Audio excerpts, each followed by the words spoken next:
से खेलते हैं मैंने तड़पते हुए। बिस्मिल्लाहिर्रहमानिर्रहीम। अस्सलाम वालेकुम everyone, you are watching Kashmir की आवाज़ ऑफिशियल यूट्यूब चैनल। ए राय हक के शहीदों, वफा की तस्वीरों, तुम्हें वतन की हवाएं सलाम कहती हैं। हमारे अज़ली दुश्मन भारत ने अपने नापाक अज़ाइम से रात के वक़्त हमारे वतन अज़ीज़ पाकिस्तान पर हमला किया। 17 साल की कोशिश के बाद हमारा दुश्मन समझता था कि मैं तादाद में और साजो सामान में ज़्यादा होने की बुनियाद पर फतह हासिल कर लूँगा, लेकिन उसको क्या खबर थी जो मुल्क कलमा तैयबा के नाम पर बना हो, क्या वो ख़त्म हो सकता है। इटली के पादरी ने रिसर्च की कि पाकिस्तान कब तक कायम और दायम रह सकता है। वो इस नतीजा पर पहुंचा कि जब तक पाकिस्तान में एक भी शख्स कलमा मोहम्मदी पढ़ने वाला रह गया, तब तक पाकिस्तान कायम और दायम रह सकता है। हमारा दुश्मन तो ये समझ बैठा था कि दोपहर की चाय जिम खाना क्लब में पिएंगे, फतह का जश्न मनाएंगे।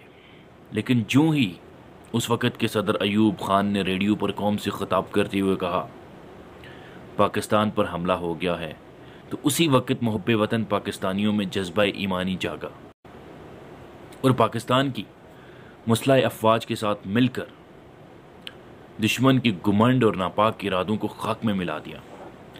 उस वक़्त तीनों अफवाज, बहरी, बरी और फ़ज़ाई, ने दुश्मन के नापाक अज़ाम को खाक में मिलाया। पाक फ़ज़ैया के सरबराह एयर मार्शल नूर खान खुद महाज़ जंग पर जा पहुंचे, शहीदों की रहनुमाई करते हुए 6 सितंबर 65 की पाक भारत जंग में अपने से 10 गुना बड़ी फौज को न सिर्फ ज़मीनी और समुद्री महाज़ों पर बल्कि फ़ज़ाई महाज़ पर जिस तरह से हमारे शहीदों ने भारतीय सुरमाओं के छक्के छुड़ाए, वो नाकाबिल यकीन है और तारीख में सनहरे अल्फाज से लिखे जाएंगे।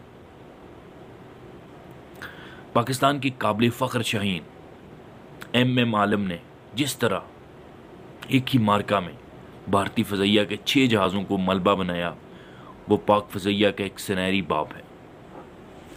इस मुश्किल वक़्त में हर किसी ने अपना फ़र्ज़ अदा किया। शायरों ने, अदीबों ने और गुलकारों ने भी अपना किरदार अदा किया। रेडियो पाकिस्तान लाहौर पर पहला तराना 6 सितंबर को ही तैयार हुआ, जो दरअसल सदर पाकिस्तान की तकरीर के अल्फाज भारतीय हुक्मरान अभी तक नहीं जानते कि उन्होंने किस कौम को ललकारा है से मुतासर होकर हमायत अली शाहिर ने लिखा और मसूद राना और शौकत अली ने पेश किया, जो शाम 7:30 बजे फौजी भाइयों के प्रोग्राम में नशर हुआ। तराना के बोल कुछ इस तरह थे। ए दुश्मन तूने किस कौम को ललकारा, ले हम भी हैं सफ़े आरा, ले हम भी हैं सफ़े आरा। तारीख में लिखा है पाकिस्तान की बीमारी से डरकर इंडियन कमांडर खेतों में जा छुपा था। जर्नैल हरबंश सिंह ने ड्राइवर को जीप के पीछे बैठने को कहा और ख़ुद ड्राइव करने लगे। जब वो GT रोड पर पहुंचे तो वहां का नज़ारा देखकर उनके होश उड़ गए। हर जगह इंडियन गाड़ियां चल रही थी। इंडियन सिपाही या तो मारे गए थे या गाड़ियां छोड़कर छुप गए थे। इंडियन कमांडर गाड़ियां छोड़कर भागने पर मजबूर हो गए थे। भारतीय फौजियों को घसीटकर ट्रक में डाला जा रहा था। दूसरी तरफ पाकिस्तानी नडर बहादुर नौजवानों की लाशें इज्जत और एहतराम के साथ इकट्ठी की जा रही थी। जर्नैल और ऑफिसर सलाम पेश कर रहे थे, उनके मुंह साफ किए जा रहे थे, चूमा जा रहा था। आज वही जज्बा मैं नौजवानों में देखता हूं। हम जिन्होंने गर्दिश के रुख को मोड़ देते हैं, हम जिन्होंने गर्दिश के रुख को मोड़ देते हैं, हम वो हैं जो जुल्म के पंजों को तोड़ देते हैं। ना देखना मेरे इस वतन को मैली निगाह से, वरना ज़माना गवाह है, हम ऐसी आंखें अक्सर फोड़ देते हैं।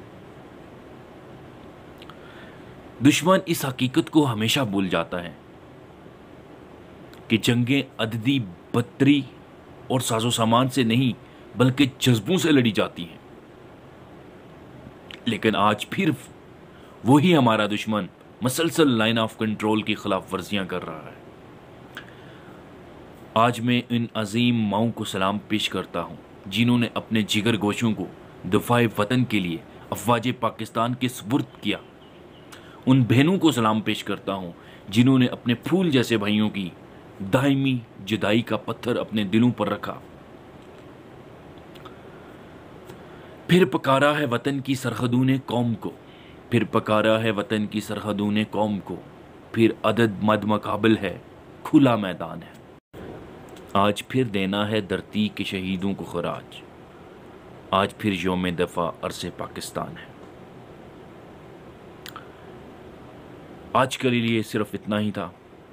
मिलते हैं एक अगली वीडियो में। जब तक अपना और अपने पैरों का ढेर सारा ख्याल रखिएगा। अगर हमारी वीडियो पसंद आई जिसे लाइक, शेयर और सब्सक्राइब ज़रूर कीजिएगा। अल्लाह निगहबान।